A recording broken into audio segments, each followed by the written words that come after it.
नमस्कार शेतकरी बांधवांनो, धनधान्य या युट्यूब चॅनलमध्ये आपल्या सर्वांचं मनपूर्वक स्वागत। आज आपण माहिती घेणार आहोत की अहिल्यादेवी होळकर कर्जमुक्ती योजना जी आहे ती नेमकी योजना काय आहे, कोणत्या शेतकऱ्यांना ही योजना मिळणार आहे, कोणाचं त्या यादीमध्ये नाव आहे, पहिल्या यादीमध्ये कोणत्या शेतकऱ्यांची नावं असणार आहेत आणि कोणाचे नसणार आहेत।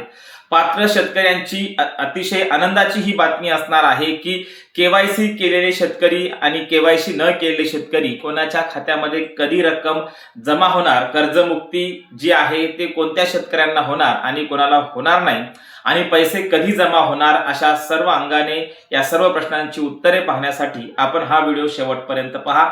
आपण चॅनलवरती नवीन असाल तर खालचं काळं बटन दाबून सबस्क्राइब करा, जेणेकरून आमचे नवे शेती विषयक आणि सरकारच्या योजनांविषयकचे व्हिडिओ आपल्यापर्यंत येतील। तर मी सांगत होतो शेतकरी बांधवांनो की पुण्यश्लोक अहिल्यादेवी होळकर शेतकरी कर्जमुक्ती योजना जी आहे ती महाराष्ट्र शासनाने केलेली आहे आणि शासनाने यासाठी भरीव असा निधी देखील दिलेला आहे। ती पहिली यादी देखील आज आपल्याला आलेली आहे। तर ही पुण्यश्लोक अहिल्यादेवी होळकर योजना जी आहे, कर्जमुक्ती योजना जी आहे ती कोणत्या शेतकऱ्यांसाठी आहे, कोणत्या तारखेपासून ते कोणत्या तारखेपर्यंत घेतलेले कर्ज मुक्त होणार आहे आणि पहिल्या यादीमध्ये कोणत्या शेतकऱ्यांचं नाव असणार आहे, या सर्व प्रश्नांची उत्तर आपण शेवटी पाहूयात। तोपर्यंत आपल्याला पाहावं लागेल की या योजनेच्या संदर्भाने काही माहिती आपल्याला घेणं गरजेची आहे। त्यामुळे सध्या जे आहे कोणते शेतकरी पात्र झालेत पुण्यश्लोक अहिल्यादेवी होळकर कर्जमुक्ती योजनेसाठी, कोणते शेतकरी पात्र झालेत हे पाहणं पहिल्यांदा गरजेचं आहे। जवळपास 16,95,000 शेतकरी जे आहेत ते कर्जमुक्तीसाठी पात्र झालेले आहेत असं आपल्याला म्हणता येईल। यासोबतच त्यांची पहिली, दुसरी, तिसरी यादी आता आलेली आहे आणि या यादीमध्ये तुमचं नाव तुम्ही तपासून पहा की तुमचं नाव त्या यादीमध्ये आहे का आणि आपण या कर्जमुक्तीच्या यादीमध्ये कुठे नेमकं बसतोय याचा शोध शेतकऱ्यांनी घेतला पाहिजे। 16,95,000 शेतकऱ्यांमध्ये आपलं नाव आहे का आणि आपलं कर्जमुक्त झालंय का हे पाहणं तितकंच गरजेचं असणार आहे। जवळपास या कर्जमुक्ती योजनेच्या माध्यमातून किंवा या कर्जमुक्ती शासनाने केलेल्या या साठी भरीव तर निधी आहेच, परंतु जवळपास 32 ते 33 लाख शेतकरी यासाठी पात्र होणार आहेत, ज्यांचं कर्ज माफ केले जाणार आहे, त्याला कर्ज मुक्त केले जाणार आहे असं आपण म्हणू शकतो। 12 लाख शेतकऱ्यांनी जे आहे ते आतापर्यंत केवायसी केल्याची माहिती समोर येत आहे। आता बऱ्याच वेळा असं होतं की आपल्याला आपलं कर्ज मुक्त झालंय का नाही आपण बँकेत जाऊन पाहत नाही, अनेक सहकारी बँकांमध्ये जाऊन आपण पाहत नाही आणि मग अशा वेळी वाटतं की आपलं कर्ज मुक्त झालोय की नाही, आपलं कर्ज माफ झालंय की नाही, हे शेतकऱ्यांना काळजी असते। परंतु एक लक्षात घेतलं पाहिजे, जवळपास 12 लाख शेतकरी जे आहेत त्यांनी केवायसी केलेली असल्या कारणाने स्वाभाविक आहे की अशा शेतकऱ्यांना कर्जमुक्तीचा, कर्जमाफीचा मेसेज त्यांना जाईल, त्यांना SMS जाईल।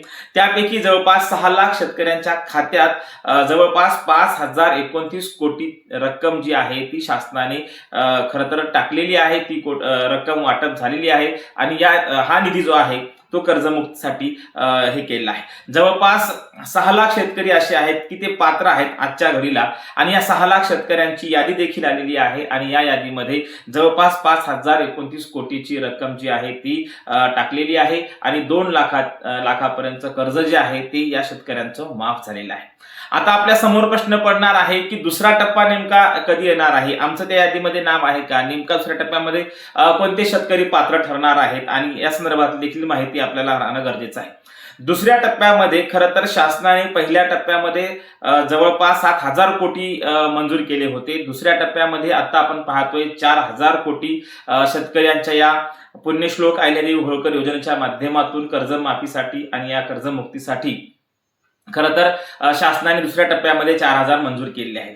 आता एकूण आपण पाहतोय तर 4,000 आणि 4,000 कोटी आणि याच्या आधीचे 7,000 कोटी, जवळपास 11,000 कोटी पर्यंतचं हे बजेट आहे आणि त्याच्या माध्यमातून शेतकऱ्यांचं कर्जमुक्त होणार आहे, शेतकरी कर्जातून मुक्त होणार आहे। आता एक आपल्याला प्रश्न पडला असेल की दुसऱ्या टप्प्यामध्ये अजून शेतकऱ्यांची जी यादी आहे ती आलेली नाही किंवा शेतकऱ्यांचा या दुसऱ्या टप्प्यामध्ये ज्यांचं नाव पहिल्या टप्प्यात नाही आलं ते दुसऱ्या टप्प्यामध्ये नक्कीच असणार आहेत, कारण तसं कर्ज जे आहे शेतकऱ्यांनी मुक्त करण्याचा जो काही निधी मंजूर केलेला आहे त्यामुळे बऱ्यापैकी सर्वाधिक शेतकऱ्यांना ही कर्जमुक्तीचा फायदा होण्याची दाट शक्यता आता दिसून येते। यासोबत आपल्याला सांगायचं की दुसऱ्या टप्प्यामध्ये अनेकांनी केवायसी केलेली नसते, तर अशा शेतकऱ्यांनी केवायसी करून घेणं अत्यंत गरजेचं आहे, कारण वारंवार आपण सांगत असतो की शेतकऱ्यांनी केवायसी केलेली नसते, त्यामुळे असं होतं की बँकेमध्ये आपण कोणता आधार दिलेला आहे किंवा आपण कोणता मोबाईल नंबर दिलेला आहे हे शेतकऱ्यांना माहितीच नसतं आणि मग आपल्याला जो काही SMS येणार असतो, जो काही मेसेज येणार आहे तो आपल्यापर्यंत येत नाही. म्हणून शेतकरी बांधवांनी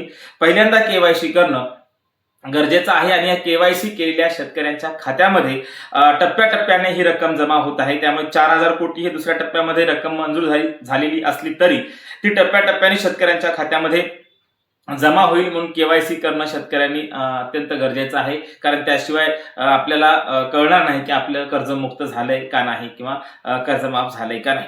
तर पहिल्या टप्प्यामध्ये 7,000, दुसऱ्या टप्प्यामध्ये 4,000 अशी रक्कम आपण पाहिली होती. जवळपास 11 लाखाची ही रक्कम आहे, ती 11 लाख कोटीची ही रक्कम जी आहे ती मंजूर झालेली आहे आणि याचा फायदा सर्व शेतकऱ्यांना होईल. परंतु KYC शेतकऱ्यांनी करणं हे फार गरजेचं आहे. जोपर्यंत आपण KYC करणार नाही तोपर्यंत आपल्याला समजणार नाही की आपलं कर्ज आपण मुक्त झालोय का नाही झालोय. आता KYC केल्यानंतर ती यादी लवकरच जाहीर होईल, कारण दुसऱ्या टप्प्यातली यादी आता लवकर जाहीर होणार आहे. कारण जवळपास अशी माहिती आपण पाहतोय की सहकार मंत्री जे आहेत बाबासाहेब पाटील यांनी देखील ही माहिती दिलेली आहे सहकार मंत्र्यांनी, की दुसरा टप्पा जो आहे तो लवकरच शेतकऱ्यांच्या खात्यामध्ये वर्ग केला जाईल. त्यामुळे शेतकऱ्यांनी आपली KYC करणं किती गरजेचं आहे हे आपल्या लक्षात येईल. कारण 4,000 कोटीचा दुसरा टप्पा आल्यानंतर टप्प्याटप्प्याने शेतकऱ्यांच्या खात्यात ही रक्कम जमा होईल आणि त्यांचं कर्ज मुक्त होईल. त्यामुळे शेतकऱ्यांनी KYC करून घेणं हे अत्यंत गरजेचं आहे, हे वारंवार तुम्हाला सांगायला नको. तर कर्जमुक्तचे 3 टप्पे जर आपण पाहिले तर आपण पाहिले की 2 लाखापर्यंतचं कर्जमुक्त होणार आहे. त्याच्यानंतर दुसरा जो प्रकार आहे जो की आपण पाहतो की OTS कर्जमुक्तचा प्रकार आहे. आणि सर्वात महत्वाचं म्हणजे की ज्या शेतकऱ्यांना तिसरा प्रकार जो आहे तो म्हणजे 50,000पर्यंतचं जे काही अनुदान आहे ते शेतकऱ्यांना या कर्ज माफीच्या माध्यमातून, कर्जमुक्तीच्या माध्यमातून मिळणार आहे. आता आपल्याला प्रश्न पडला असेल की काही शेतकऱ्यांचं असं म्हणणं आहे, बऱ्याच वेळा शेतकरी गोंधळात पडलेले आहेत की आम्ही 17, 18 या दरम्यान कर्ज आम्ही घेतलेलं आहे आणि मग 2017-18 दरम्यानचं कर्ज किंवा 15-16-17चं कर्ज असेल किंवा ह्या 19च्या आधीचं जे काही कर्ज आहे त्याच्यासाठी देखील मुख्यमंत्री उद्धव बाळासाहेब ठाकरे यांनी काही योजना कर्जमुक्तच्या राबवलेल्या होत्या. त्यामध्ये आपण पाहिलं की छत्रपती शिवरायांच्या नावाने एक योजना होती, त्यानंतर महात्मा ज्योतिराव फुले यांच्या नावाने देखील कर्जमुक्ती योजना आलेली होती. आणि मग ह्या मुक्त यादीमध्ये आमचं नाव होतं, पण आमच्या खात्याला पैसे आले नाहीत. आम्हाला ते मग आता आम्हाला इथे कर्ज मुक्त होणार आहे का, किंवा त्यावेळी आमचं कर्ज मुक्त झालं होतं मग आता होणार आहे का नाही. तर सर्वांचेच कर्ज आता म्हणजे कर्जमुक्त होणार आहात, कर्ज माफ होणार आहेत. कारण कोणत्या तारखेपासून घेतलेले कर्ज, तर आधीच्या टप्प्यातल्या संदर्भामध्ये तेवढी काही माहिती अजून आलेली नाही. परंतु ज्या शेतकऱ्यांचं 1 एप्रिल ते 2019 आणि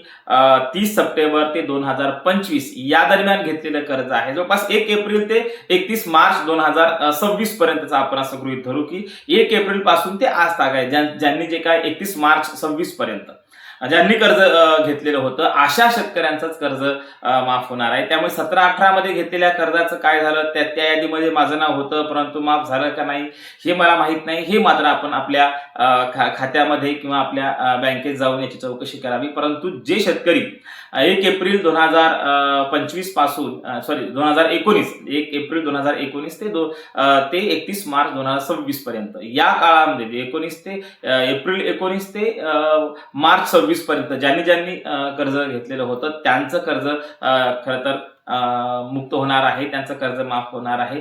जवळपास 32 ते 33 लाख शेतकरीसाठी पात्र आहेत. त्यामुळे आधी घेतलेल्या कर्जाचं काय झालं या गोंधळात न पडता आपण 1 एप्रिलच्या नंतर 1 एप्रिल 2019च्या नंतर जे काही कर्ज असेल त्या कर्जाची माफी, त्या कर्जाची कर्जमुक्ती करण्याचं शासनानं ठरवलेलं आहे. त्यासाठी आपण पाहिले की 4,000 कोटीचा दुसरा टप्पा देखील मंजूर झालेला आहे अशी माहिती सहकार मंत्र्यांनी दिलेलीच आहे. आणि अशा शेतकऱ्यांचंच कर्ज माफ होईल जे शेतकरी 1 एप्रिल 2019 ते 2026च्या 31 मार्च 2026 पर्यंतचं जे काही कर्ज असेल तर ते अशा शेतकऱ्यांचं हे कर्ज मुक्त होणार आहे.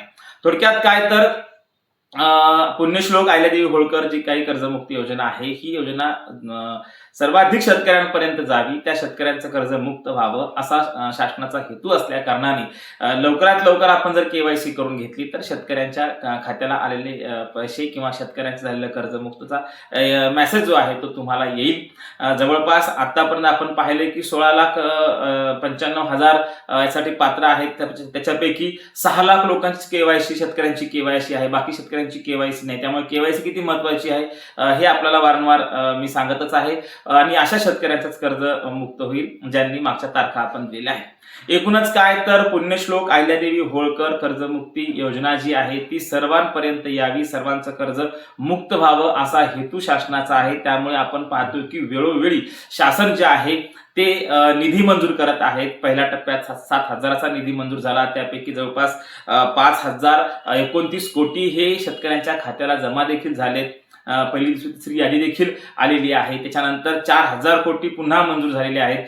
त्याचे देखील टप्प्याटप्प्यानं पैसे शेतकऱ्यांच्या खात्यामध्ये पडणार आहेत. त्यामुळं शेतकऱ्यांनी 17-18च्या कर्जाच्या गोंधळात न पडता 1 एप्रिल 2019 ते 31 मार्च 2026 या काळात जे काही कर्ज तुम्ही घेतलेलं असेल, या काळातलं जे काही कर्ज आहे ते तुमचं कर्ज मुक्त होणार आहे, ते कर्ज तुमचं माफ होणार आहे, अशी माहिती एकूण या सर्व याच्यावरून आपल्याला दिसून येते. एकूणच काय तर सहकार मंत्र्यांनी ज्या काही सूचना केलेल्या आहेत किंवा ज्या काही निधी मंजूर वेळोवेळी त्यांनी करून आणलेला आहे, यावरून तर असं दिसतंय की सरकारला सर्वाधिक शेतकरी कसे कर्जमुक्त होतील याकडे सरकारचं लक्ष आहे. त्याचा लाभ शेतकऱ्यांनी घ्यावा, आपली केवायसी करावी, आपल्या बँक खात्याला अपडेट करावं आणि जाऊन पाहावं की आपलं यादीमध्ये नाव आलंय का नाही. धन्यवाद.